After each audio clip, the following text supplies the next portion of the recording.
Olá, meus amores. Então vamos lá para 6 dicas para uma boa dissertação, tentar ser o mais rapidinho possível, né. Então, nós temos essas 6 dicas. Dica 1: tenha uma estrutura clara. Dica 2: mantenha a impessoalidade no seu texto. Dica 3: muita atenção à sua caligrafia e à ortografia também. Dica 4: é imprescindível que você apresente na conclusão uma proposta de intervenção. Dica 5: esteja sempre atualizado. E dica 6: priorize a coerência e a coesão textual. Começando pela dica 1, tenha uma estrutura clara. É importante você saber que o texto dissertativo argumentativo, ele se estrutura em 3 etapas: a introdução, o desenvolvimento e a conclusão, certo? E essas 3 partes devem ser desenvolvidas num total de 25 linhas, subdividindo-se em torno de 4 a 5 parágrafos de aproximadamente 5 linhas cada um de vocês, né? E para que esse planejamento, para que você tenha essa estrutura clara do seu texto, torna-se importante, então, a utilização do rascunho, pois com o rascunho você consegue obter um controle maior que você vai utilizar para os seus argumentos e para o desenvolvimento de cada parágrafo, certo? Lembrando que no primeiro parágrafo, a introdução, você deve colocar o tema, né, que você vai desenvolver, qual é a problematização, né, em cima de qual problema você vai argumentar, né, qual será a sua tese que você vai defender. Então, de forma clara e objetiva, no começo, na introdução, você vai apresentar a ideia que você vai defender.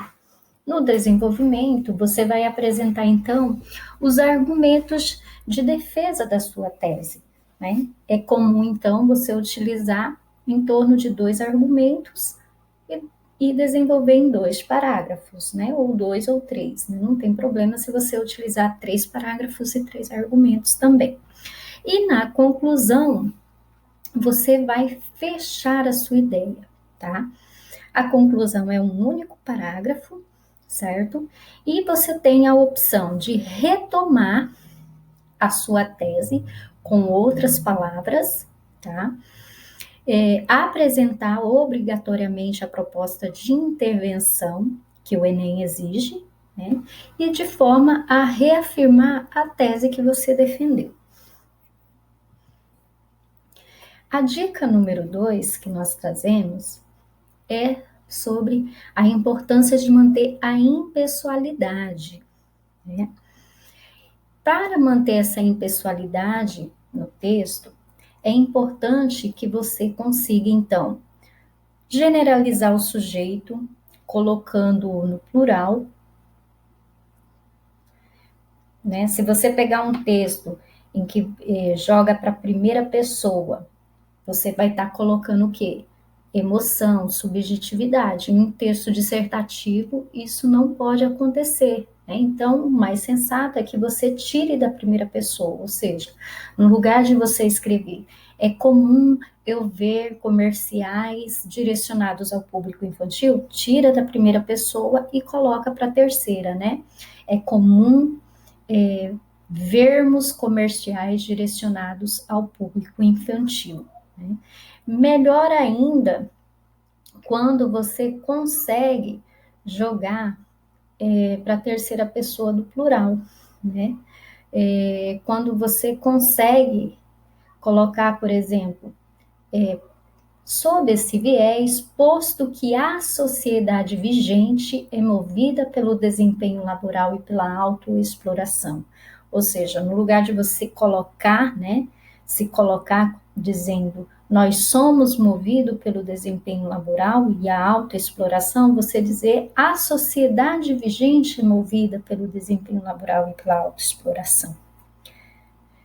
A ocultação do agente, do sujeito da oração, também ajuda a manter essa impessoalidade. Para isso, é importante o uso de expressões do tipo é importante, é preciso, é indispensável, porque isso vai dar clareza, vai trazer neutralidade ao discurso.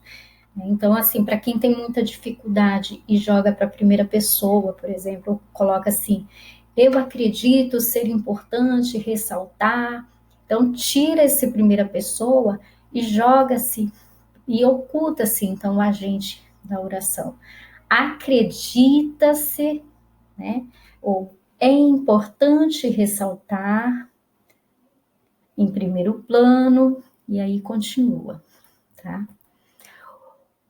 O uso de um agente inanimado, né? Ou seja, você faz com que, de certa forma, a responsabilidade em relação a uma determinada ação, ela seja quase que eliminada, tá? Porque em alguns momentos não é necessariamente possível que a gente consiga identificar quem vai fazer determinada ação, né? Por exemplo, em vez de você direcionar e falar assim, os professores devem buscar fortalecer nas escolas a capacidade de julgamento e posicionamento racional dos jovens, você tira então dos professores e joga para um agente inanimado, né? Instituições escolares, né, devem buscar fortalecer a capacidade de julgamento e posicionamento racional dos jovens, né? Então, esse uso de um agente indeterminado, de um agente inanimado, traz também a impessoalidade ao texto, tá bom? O uso gramatical do sujeito indeterminado, né? Quando você coloca, por exemplo, depreende-se, portanto, a necessidade de combater a manipulação do comportamento dos usuários pelo controle de dados na internet, né? Então, esse depreende-se, confia-se, acredita-se, então, joga-se o sujeito indeterminado, automaticamente você traz impessoalidade o texto, tá? E por último, ainda para manter essa impessoalidade, o uso da voz passiva também colabora para a ocultação do sujeito, né? Ademais, o consumismo exacerbado é corroborado pela manipulação de dados do mundo virtual, tá? E na terceira dica, nós temos a atenção para a caligrafia. O que seria caligrafia, né? Grafia significa escrita, cali significa belo, então seria a escrita bela, né? Então, por que é importante a caligrafia? Porque o avaliador, ele precisa ler e entender o que está escrito no seu texto. É só a gente pensar também a questão de uma pessoa, né? Ela resolve ir a uma festa e ela compra uma roupa de gala, né, se veste toda bonita e de repente ela esquece e vai de chinelo. Quando ela chegar à festa, as pessoas vão justamente o quê? Observar que ela está de chinelo, por mais que ela tenha utilizado uma roupa bonita, né? Então, a caligrafia, ela funciona desse modo, né? No momento em que o avaliador pega o seu texto e ele for ver a caligrafia e ele não entender, ele vai ter desinteresse em fazer a leitura do seu texto.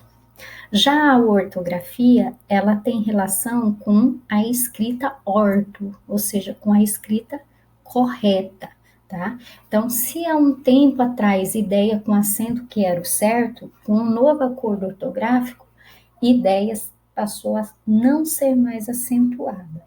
Então, a gente tem que ficar atento às novas regras que vão surgindo para que você escreva corretamente as palavras, acentuem corretamente, faça a pontuação correta, porque tudo isso vale ponto na sua redação. Tá? Dica 4, a apresentação da proposta de intervenção, né, que é exigida na redação do Enem.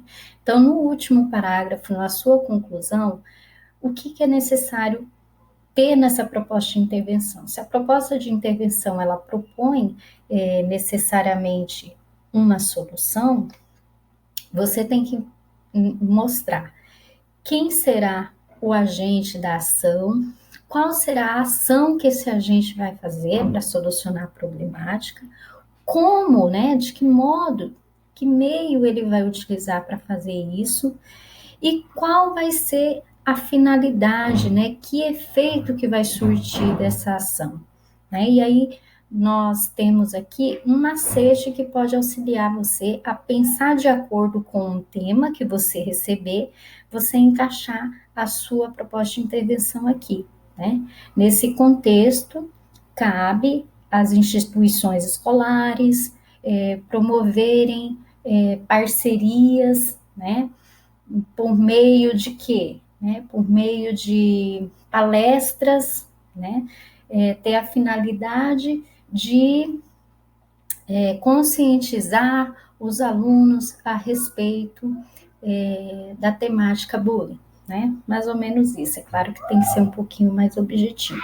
Lembrando também que a proposta de intervenção tem que sempre estar de acordo com os direitos humanos, né? Nada de você, por exemplo, prever prisão perpétua como solução, uma vez que isso vai contrário aos direitos humanos. Tem que estar relacionada à tese que você apresentou desde lá do primeiro parágrafo e argumentou. Tem que ter coesão e coerência com todas as ideias anteriores, tem que ser bem detalhada, esse detalhamento vai partir dessas perguntinhas aí colocadas, ação, o agente, o modo e a finalidade, e também tem que ser uma proposta executável, de nada você fazer algo que impossível de realizar, de acontecer, né?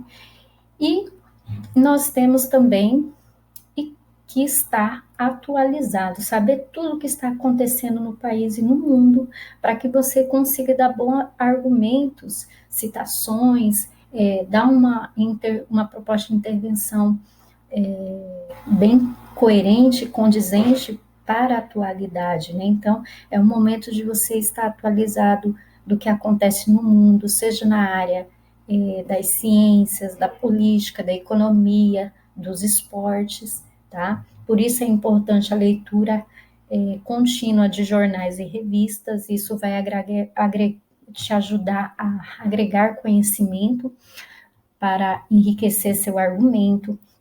É importante também você fazer referências a autores clássicos, referências a determinados profissionais, como filósofos, sociólogos, psicólogos. Então, tudo isso precisa de quê? De uma leitura ampla de mundo, né?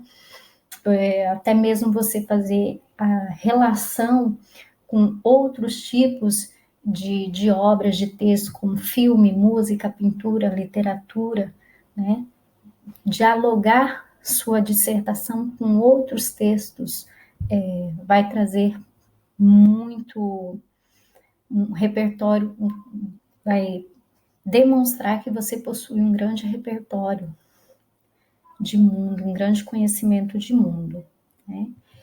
E por último, nós falamos da dica da coerência e da coesão postual, que são dois elementos fundamentais para que um texto esteja muito bem escrito.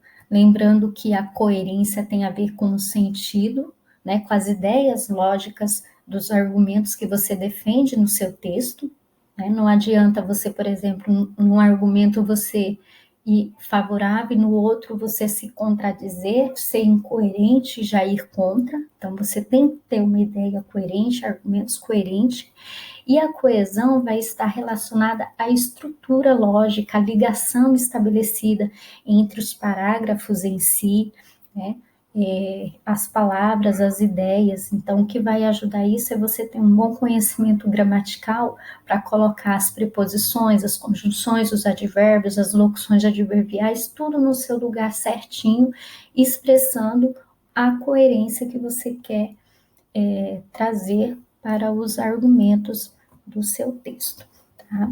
Espero, então, ter contribuído com essas 6 dicas, e é claro que elas só serão sensatas mesmo, né? Só vão trazer frutos produtivos se vocês colocarem ela em prática, escrevendo, e não adianta ser só no dia da prova do Enem. Tem que ser escritas bem antes. Nem que essa escrita contenha erro, mas pesquisem na internet, usem dicionários e vão à luta, né? O sucesso não é um evento, ele é, claro, o resultado da dedicação diária que cada um de vocês tem, tá? Um grande abraço.